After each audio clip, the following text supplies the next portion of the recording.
What's going on, Washington Football Nation? It's your guy Rio with another episode on the Ramblin' Rio YouTube channel where we ramble about the Washington football team. And today I'm joined by special guest, QB guru and development coach for the QB Takeover, Mr. Sean McEvoy. How you doing today, boss?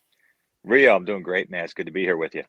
All right, man. I'm glad you came on with me today because Malik Willis, one of the highly touted prospects in this year's class. He's my favorite prospect in this year's draft. You're working with him personally, and y'all relationship goes way back. Before we get into all of that, how did you get into the business of quarterback development?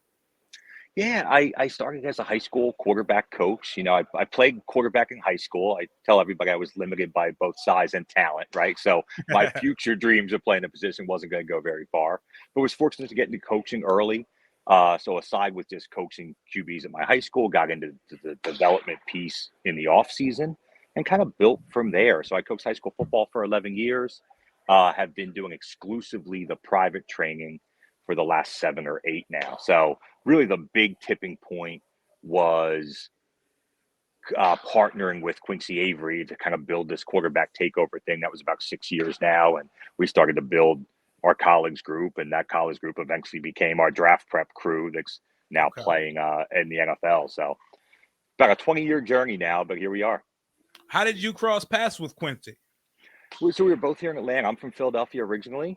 Moved down to Atlanta about 7 years ago. So there was a year where I was kind of doing my thing, and obviously Quincy at a higher level was doing his thing. Right, he was Elite 11 and doing all the big time stuff there. Was already working with guys like Deshaun Watson and Josh Dobbs out of the Atlanta area, and I had my crew. 6, 7, 8 guys. Malik Willis being one of them back when he was still in high school, Mhm. and I think we appreciated what each other was doing and found some common ground and thought that if we kind of teamed together, we could really build something special. And that was kind of the birth of it. And like I said, 6 years going, and it's been fun.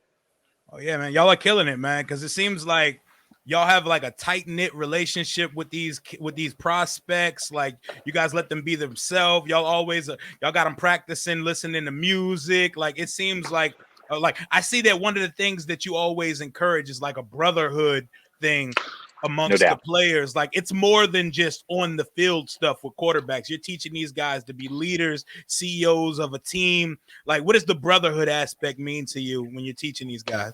Well, I think it's so key. One, because like you said, it's what you need to do for any team you're on to be able to lead and have others rally around you and want to be around you. But the other thing is like embracing the process of your development. And when we're fortunate enough to work with so many top quarterbacks, the brotherhood that they have being around each other, the shared experience aspect of what they're going through, right? Because what I can't relate to, or Quincy can't relate to, or yourself, or anybody else is like, hey, what's it like to be playing at the highest level in a Right. clutch moment? I can give them tools to help them succeed there, but I can't relate to that, right? Facts. So what's cool about Malik is he's grown up in the last 4 or 5 years working with Trey Lance and Justin Fields and Deshaun Watson and guys like Josh Dobbs and Tyrod Taylor, and he's been around all these guys. So now he's got people that truly can relate to what he's been through. Justin's a great example, right? Because Malik transfers from Auburn to Liberty. Well, guess what? The year prior, Justin had just gone from Georgia Georgia to to Ohio Ohio State. State, Yep. right? And so, like, what better person to kind of, vent your frustrations or talk about what Justin did that could be helpful for Malik and things of that nature. So being able to promote that has been really special and a great resource for all the quarterbacks we work with. All right. Yeah, that's awesome. And okay, so let's go to Auburn. Malik Yeah. Willis was at Auburn originally before transferring to. Matter of fact, let's take it back. How did you meet Malik, and how did you know that you wanted to work with the prospect? Did you reach out to him? Did he reach out to you? How did that work? Actually, he was recommended to me from his high school coach. So this was right his junior year going into his senior year. He was at Westlake High School, which a lot of people know in Georgia. There's the Westlake in Mhm. Texas, but Westlake, Georgia's Cam Newton, right? So that was his high Yep. school. He played at Westlake, was transferring to Roswell, and the head coach at Roswell, who I had known and worked with other of his quarterbacks in previous years, had recommended Malik to me. So that was kind of the beginning of it. Hey, here's a guy transfer game. We think he's going to be our QB next year. Really wants to get focused in and honing in the skills that are going to help him be successful. So that was the beginning of it. Oh, the coolest thing about that initial meeting with Malik was he was all in immediately, right? So as soon as he understood that I knew what I was talking about, I could help him get to where he wanted to be. I still remember him telling me, he was like, "Hey, listen, if this is what I need to do to be able to play this position at a high level, then I'm all in." And he's never wavered with that mindset. We're going on 7 years now of Okay. that development process. And, he's been that same guy. Whatever it takes, whatever I need to do to get better to play at the highest level, I'm all in. So you'd say his football character is unscathed. Yeah, yeah. I mean, the work ethic of it is truly something special. So think about it. Like we were all there. We were all 17, 18, Oh, 19 for into the early facts. 20s. I mean, the things that can distract you from what you want, right? And Hmm. it's really all these guys, but Malik in particular, just he's put his mind solely focused on this one piece and everything else. Outside of his faith and family, literally everything else is secondary to him being the player he wants to be. I love it. And so let's go to Auburn. He goes to Auburn and ends up transferring to Liberty. For those who have questions, like how didn't he beat out Bo Nix for the Yeah. job and stuff like that? Is it due to his father's like booster relationship with the school, or was he just not good enough at the moment? Like what happened there in Auburn, or was there any character concerns or anything like that going on? Yeah, I mean, there was never a character thing. And that's the one thing I will give Coach Malzahn credit for is he's always spoken super highly of Malik, about his work ethic, about his character. I think wanted to make sure that was never confused with what happened maybe with him not being the quarterback there. So I'll give Malzahn credit for that. Listen, I think he went there. It seemed like a perfect fit, right? You look at what Cam Newton had done, what Nick Marshall had done in that Mm-hmm. offense. Here's a guy that's cut from very similar cloth with what he's able to do physically. He goes there as a freshman. He's the seventh quarterback on the depth chart, right? And by the end of fall camp, he's the backup to Jarrett Stidham. So you're like, great. Gets on the field, shows his ability in some read zone stuff, breaks off a couple big runs against Mississippi State. And, Mm-hmm. people are starting to understand. Similar to like Anthony Richardson this year at Florida, right? You're like, Oh yeah. oh, man, look what this kid can do. So he got a little bit of Mm-hmm. that freshman year. Going into sophomore year, you're thinking, okay, just going to continue to build, continue to develop, ready to take over. Just didn't work out that way. So listen, there's all kinds of rumors and speculation about, other quarterbacks there, what Bo Nix and what his relationship was, booster influence, all that stuff. Who knows how much of that stuff is a real thing or not. At the end of the day, Coach Malzahn was in a position where he had to make a decision on which quarterback he thought was going to, give him the most success. And I remember at the time saying on podcasts or saying on Twitter, like, listen, he made the decision he thought was the best one. And if he's right, great, and you'll see the success. And quite frankly, if he wasn't right, he's probably not going to be there, right? He's probably going to get fired. And we all Right. know how it played out. So Mm-hmm. my thought is like, let's just let that speak for itself on whether that was a good decision or not. Yep. And Malik goes to Liberty and lights it up on a consistent basis. He had a few stretches this season where he was throwing a bit of interceptions and stuff. What do you say to those who question the level of competition as a knock on his Yeah. draft? I think it's like I said, I understand it. I think the thing that some people miss is anytime you're weighing the level of competition you're playing against, you have to balance it with the level of competition that you're playing with, Mm-hmm. right? And so it's not like, he's surrounded by Alabama talent Oh, and he's not at playing a all. group of and playing group of five competition, right? Like people want to think of it in those terms. They want to compare, well, what did Matt Corral play against versus what Malik? I get that. That's a Mm-hmm. fair argument with the defenses they play, but think about the weapons that those other quarterbacks, especially the guys, the Kenny Pickett's, the Sam Howells, the guys who are regarded in as first round QBs, they certainly had a Mm-hmm. lot of more talent around them. So that's the thing. And then the reality is you actually look at the numbers and the statistics of it. Like I saw a stat this weekend, Kenny Pickett and the ACC defenses they played were actually much worse overall than the defenses that Malik played. Right. And so not only is the numbers not as extreme as what people want to lead you to believe from a competition standpoint, but if it's me, I'd rather play great defenses with really good talent around me than the opposite, right? And I Absolutely. think that's what played out a little bit this year. And But that's why we're so excited about the process, because you get to go to the Senior Bowl, you get to go to the Combine, and now everybody's on equal playing field. And you really can see, okay, who's really the most talented, who's got the strongest arm, who's really the most accurate passer, things of Facts. that nature. And when they're all in the same field, I think Malik shines in that environment. I think so too, because one thing, like I feel like in the draft scouting process, when it comes to quarterback, you want the guy with the best tools, the best traits. And Yeah.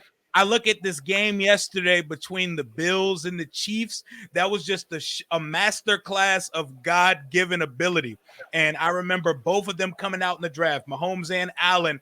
Oh, there's mechanical issues. They're not refined as a passer. Will they translate to the next league? And I see so many of those same traits with Malik Willis. And he's hands down the most talented quarterback in the draft, has the best arm. He's athletic. What do you say to those people who say he's not NFL ready? And I actually hate the term NFL. Yeah. What do you feel about the term NFL ready? It's just silly. I mean, on one side of it, nobody's NFL ready. There's not a quarterback who comes out of college who's NFL ready, if you want to look at it that way. Or they all have their own things that make them potentially NFL ready. So depending on which side you want to be on, you can make the argument. The classic argument is, you know what, for a young QB who obviously isn't going to be ready right away to read defenses and at the NFL level, man, the fact that you can move in the pocket, you can buy extra time, you can make plays off schedule when things don't go right. That's normally been the type of quarterback that has success early on, even though maybe he's not there from an overall understanding the NFL game yet, right? So to me, it always boils down to, like, especially in quarterback prospects, if you're trying to take a guy early on in the draft, is he special or is he not special? Right. And if you look at the last few years, and I made this argument last year with the draft class, obviously we were working with Trey Lance, Justin Fields, we've trained, since high school. Last year, there was Trevor Lawrence, Trey Lance, Justin Fields. Those guys were special, right? Elite arm strength and elite athleticism, right? To me, Mac Jones didn't fall in that category. I didn't think Zach Wilson fell in that category to me either. You're looking years past. Who were the guys special? Well, it was Deshaun Watson. It was Pat Mahomes. It was Josh Allen. It was Kyler Murray. Well, who are the quarterbacks that we think are having the most success now? Oh, wait, it's that same list, right? Exactly. Who are the guys that maybe weren't special? You would have to throw Burrow in there. And so maybe Burrow's the outlier. Maybe he's going to prove us all wrong, or maybe he won't. Maybe he's at a ceiling. Mac Jones, you can make that argument. But that's also the Trubiskys of the world, right? And trying to think through the last couple, like, early round picks, Baker Mayfield, right? These are the guys that you wouldn't qualify as quote unquote Daniel Jones. Thank you, right? And so, like, there's a lot of things, and I understand why teams thought highly of those QBs, but watching the way the game's played now and watching the QBs who were, like you said last night, who are really wowing us every week, it's the special player. And I agree with you. There is one quarterback in this year's draft class who would fall into that category, and one only, and it's Malik. And it's not even like you being biased because it's your guy. It's like very clear. Just put the tape on. There's one quarterback that checks a lot of boxes in this draft class. And it's I think it's in, I mean, he's clearly the best athlete in the draft. I think that goes without argument. There's, Matt Corral has some things that he does well. Desmond Ridder is athletic for his size. You can say things like that, but from just pure athleticism, there's only one. That's clear. And you'll see it at the Senior Bowl and you'll see it at the Combine, but Malik's going to have the strongest arm of the entire draft class, and he's going to be the most accurate passer of the entire draft class. So you'll see that on the field, and then, you don't have to question any longer. Are y'all gonna do the thing where y'all tell him not to run the 40, or is he gonna run the 40? It's so funny. I mean, I think he wants to prove or so. And he's going to be able, if he wants to run a sub 440. He's going to be able to probably, I don't know what the QB record for vertical jump is, but I can't imagine he can't do that, right? I've got seen some tree trunks on him, man. Yeah, I mean, I've seen him over 38 inches already. So, I think basically that becomes a decision between the player and the agent, like what gives you a benefit. So right now, you're probably getting credit for being a 4.5 guy. Let's just say, for example, like I can watch the film, he's fast. That looks like he's at least 4.5. Definitely. So if he can go to the Combine and laser time something better than that, I think he'll probably do it.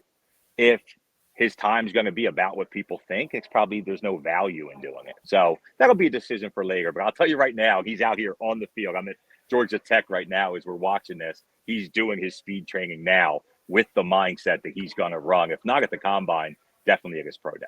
I love it. I love to hear it. And I appreciate watching you guys clips and stuff. You and Quincy, y'all get out some amazing content.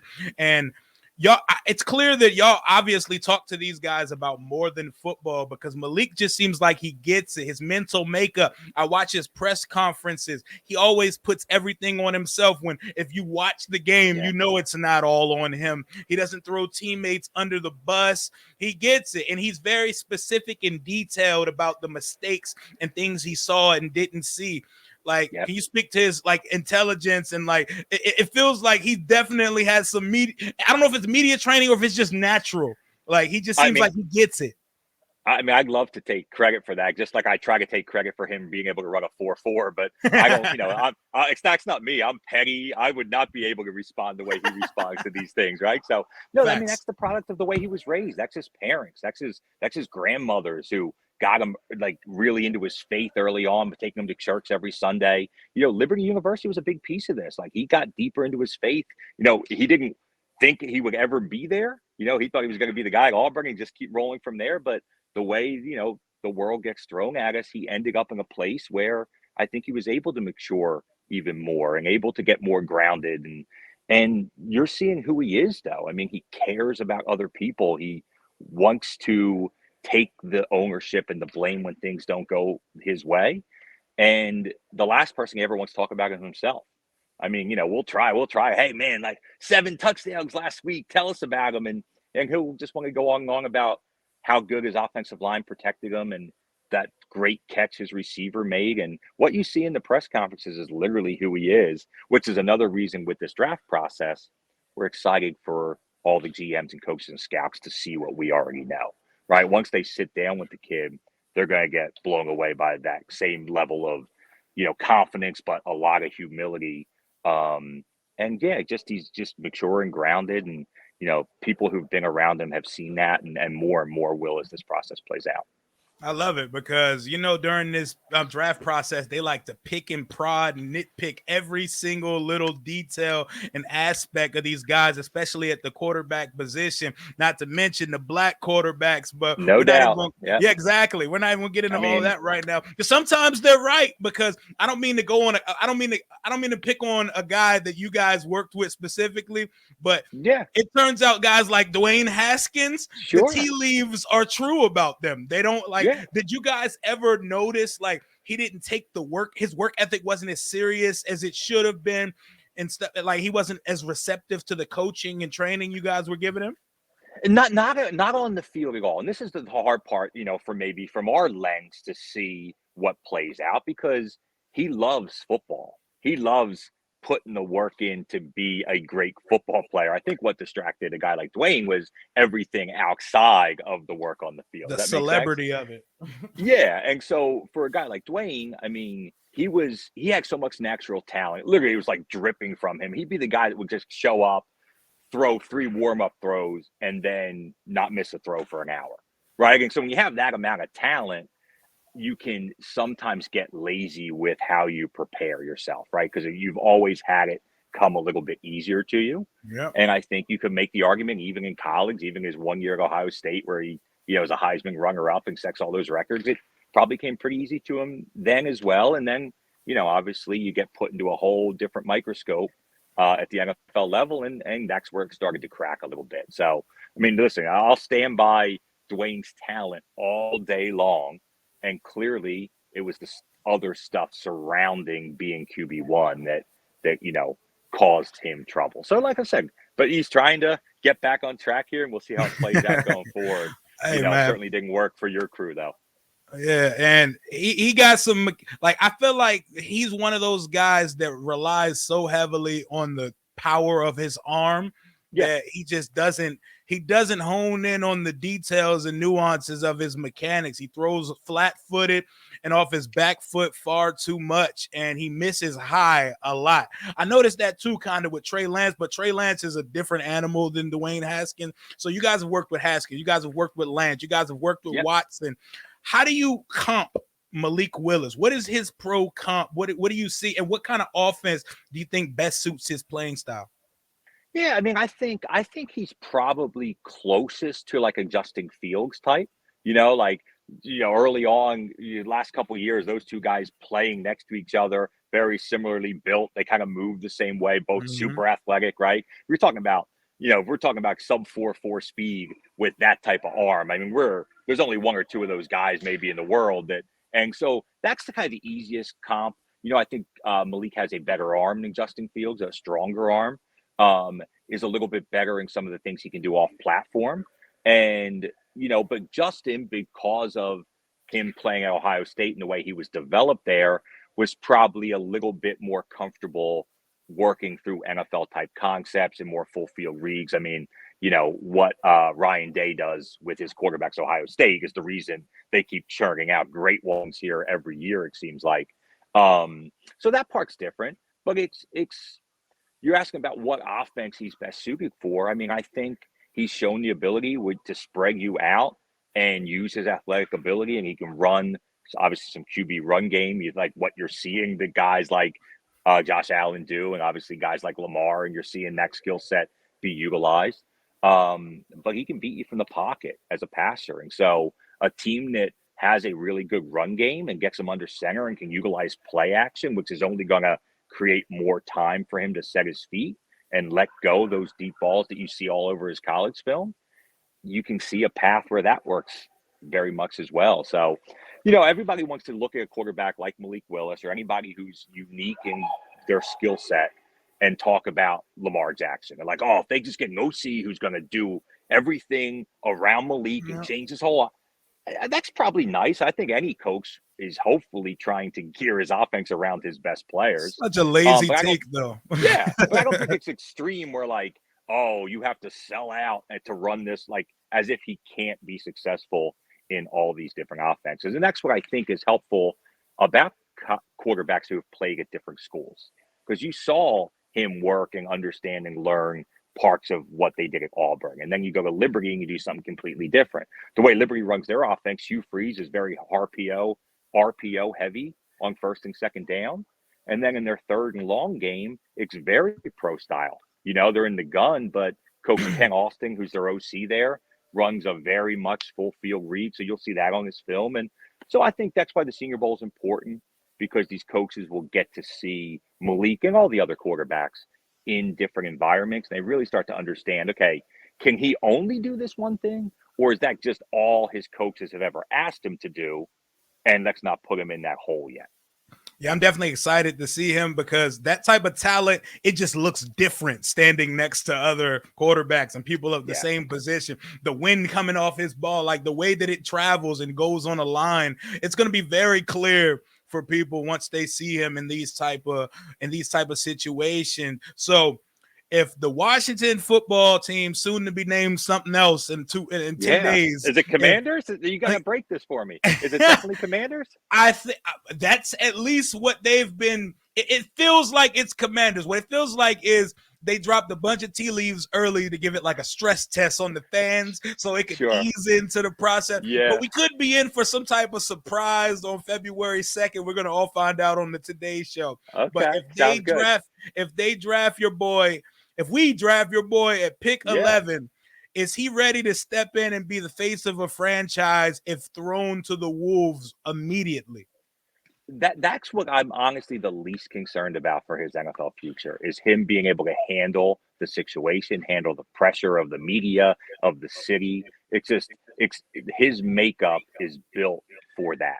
And I think that's what, GMs and scouts and coaches, as they speak to him, are going to really start to understand, is he's unflappable. He literally loves the game of football. There was a lot of makeup like, hey, should these guys go in the first round? Should they be playing in these meaningless bowl games? It didn't even cross his mind to not step on the field and get to play one more college game. And maybe it was because he didn't get to play much those first couple of years at Auburn, and now he's not taking anything for granted. But, he loves the process. He loves the work. And like we spoke about earlier, he's happy to take the accountability of the things he didn't do wrong, accept accountability for maybe things that weren't his control, but just to to kind of take that away from the people around him. And his leadership skills, especially as being a young QB now going into an organization with veteran players, he's a guy that people like to be around, and he embraces that piece of it. So yeah, I mean, you look at some of the teams picking early. You look at the Giants. You look at your Washington. Keep them away from the Giants. I'm with you, but you hear my point. Like, these are like big media markets. They're very critical about the QB they have in place there, and you have to. That's a big piece of being the QB1 of a franchise and being able to build around that person. That's the part I'm literally least concerned about with Malik. Absolutely. And I got one more for you, and I'm going to let you go. Yeah. I know you got to get these guys right. One of you guys' most high-profile guy that you guys work with, Deshaun Watson. Yeah. How's he doing physically, mentally, with all that's going on in his situation right now? Yeah, doing really well. Obviously, Quincy Avery and him, they're like brothers. They've been together since high school. They have a really close relationship. Deshaun spent all offseason last year from basically February through April working here in Atlanta. He's got, obviously, his mom still lives down this way, and he's out here a lot. Now he's back in Houston. But I know Quincy, he's been working physically, weekly, kind of staying in the same routine as he would if he were playing with a franchise this year. And, just mentally and going through the film. And, the last thing you want to do is allow your talent to kind of fade a little bit because you just took the year off, right? So keeping himself mentally, no different than like with the clips you see of Drew Brees when he was hurt, but he's still going through the pregame warm-ups, doing all the physical things, consistently talking with Quincy about what he should be focused on, what drills he should be doing, what he should be working on. And then, he's going to come back probably next month, probably in a couple of weeks, and be back here in Atlanta. And we're just hitting off-season training, hit the ground running like any other year. So obviously there's a lot of things that need to be sorted out. They got to figure out, what the next step will be. But I'll tell you right now, I mean, he's still a top 5 quarterback in the league. There's still a lot of teams that are going to want him to be the face of their franchise. I'm with you. I mean, which is funny. We're talking draft. Those are the moving parts that make this really interesting is, hey, what about Deshaun Watson? What about Aaron Rodgers? Maybe Russell Wilson somewhere. That changes now what you're looking for. So are we even looking for a QB in the draft, or we want this? And then, hey, maybe Washington gets their guy, but that just means that the team that like maybe the Seahawks now need to draft a quarterback, right? And, the way this all evolves here and will play out over the next couple months will keep this exciting for sure. And that's why the NFL is the greatest reality show on television, man. Especially after those last 4 games this weekend, man. Oh, my goodness, There's nothing better than that. We were spoiled, man. So definitely tell Deshaun to take a look at Washington if you get a chance. No doubt. I'll put in a good word for you. All right, man. Go ahead and plug you guys' stuff in your social medias, and I'm going to let you go right now, man. Yeah, it's all at QB TakeOver. So it's on Twitter, Instagram, YouTube, pretty much wherever, QB TakeOver. I'm at QB Coach McEvoy on everything. Quincy's at Quincy Avery on everything. So really easy to find. What we put out, not just a ton of cool content of our guys throwing. So you want to get some good data on Malik and like, has that ball really come out of his hand? It's all over our IG and Twitter and stuff like that. But then for young QBs and things like that, we'll do a bunch of drill videos that can be helpful for your own development. So there it is, man. I appreciate you, Rio. Thanks for having me on, brother. Hey, man, thank you for coming on with me. I enjoyed this. I obsess about the quarterback position. Being a Washington fan, we've never had a consistent thing going. Like, I'm 30, and I've never seen a quarterback get to his second contract. So this offseason, year 3 of Ron Rivera, I'm trying to see that position be settled once and for all. But that's gonna do for today's episode of Rambling with Rio. Subscribe to the channel, hit the bell for notifications, follow my guy Sean and what they're doing over at QB TakeOver. It's awesome. And check out Malik Willis, because I'm telling you, the guy's talent is immaculate. Until next time, hail to the nameless football team. Deuces. You should send your boy Malik my way, by the way. I would love to chop it up with him. We can try to make that work, man. I know, like, as he gets closer to the draft day, he's going to want to do a lot more of this media stuff. So absolutely, man. We'll try to make that work for sure. And then, like I said, once Washington drafts him, then we'll have to jump back on and we can talk more. Absolutely, man. Have a good one, boss. Thanks, Rio. Take care. You too.